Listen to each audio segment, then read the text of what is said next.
السلام علیکم پیارے دوستو، کیا حال ہیں آپ سب کے؟ مجھے امید ہے کہ آپ سب لوگ خیریت سے ہوں گے، اپنا اور اپنے ارد گرد کے لوگوں کا خیال رکھ رہے ہوں گے۔ پیارے دوستو، آپ کی اپنی زارا آپا آج بھی آپ کے لیے ایک بہت ہی پیاری سی ویڈیو لے کے آئی ہیں، اور مجھے یقین ہے کہ آپ کو یہ ویڈیو بہت پسند آئے گی۔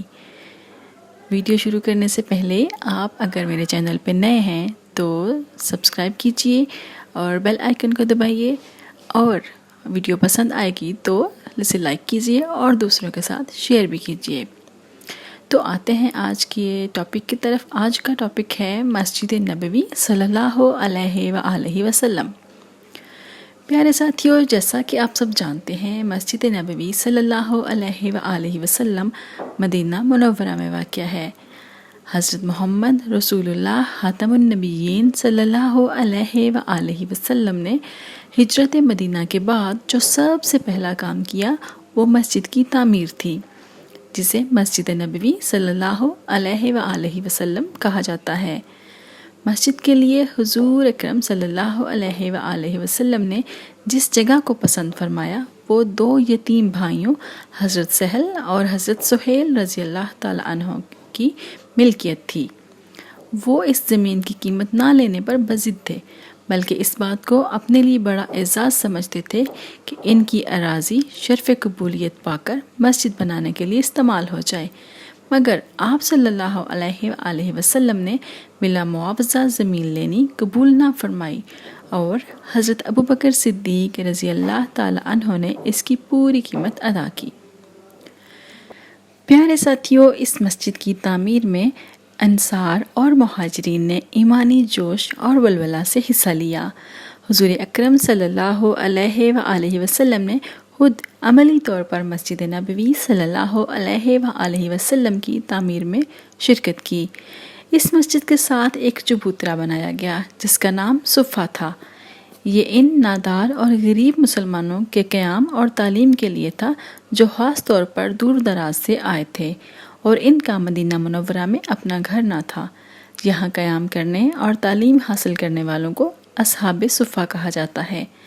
حضور اکرم صلی اللہ علیہ وآلہ وسلم نے مسجد سے متصل امہات المؤمنین رضی اللہ تعالی عنہم کے لیے حجرے بھی تعمیر کروائے۔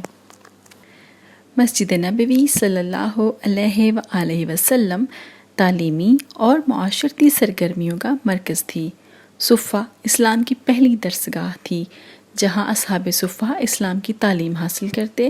یہ صرف عبادت گاہ ہی نہیں بلکہ مسلمانوں کی دینی تربیت گاہ بھی تھی۔ حضور صلی اللہ علیہ وآلہ وسلم صحابہ اکرام رضوان اللہ تعالی عنہم اجمعین سے مشاورت اور وفود سے ملاقاتیں مسجد میں کرتے۔ دور سے آنے والوں کو ٹھہرانے کا بندوبست بھی مسجد میں کیا جاتا۔ یہاں ریاستی معاملات کی حکمت عملی تیار ہوتی اور جھگڑوں کے فیصلے بھی ہوتے۔ تبلیغ کے لیے یہاں سے وفود بھی روانہ کیے جاتے۔ خلفائے راشدین رضوان اللہ تعالی عنہم اجمعین نے اس مسجد میں توسیع کی۔ بعد میں مسلمان حکمرانوں نے بھی اپنے اپنے دور میں اس کے رقبے اور صحن میں توسیع کی اور تزئین و آرائش کا بھی کام کیا۔ مسجد نبوی صلی اللہ علیہ وآلہ وسلم کی فضیلت قرآن مجید اور احادیث میں بہت زیادہ بیان ہوئی ہے۔ حضور صلی اللہ علیہ وآلہ وسلم کا فرمان ہے کہ میری اس مسجد میں نماز اجر کے اعتبار سے مسجد الحرام کے سوا تمام مساجد سے 1000 درجہ زیادہ افضل ہے۔ حجاج اکرام جب حج کرنے کے لیے حجاز مقدس جاتے ہیں تو مسجد نبوی صلی اللہ علیہ وآلہ وسلم کی زیارت بھی کرتے ہیں۔ مسجد کے درمیان میں گنبد خضرا میں روضہ رسول صلی اللہ علیہ وآلہ وسلم واقع ہے۔ زائرین کی بڑی تعداد یہاں موجود رہتی ہے۔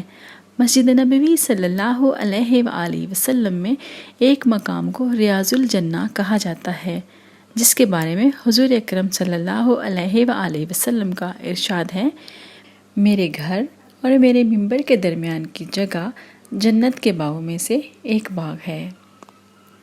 پیارے ساتھیوں، آج کے لیے بس اتنا ہی۔ پھر ملیں گے اور بہت ہی پیاری پیاری سی ویڈیوز کے ساتھ۔ تب تک زارا آپا کو اجازت دیجیے، اپنا خیال رکھیے۔ اللہ حافظ۔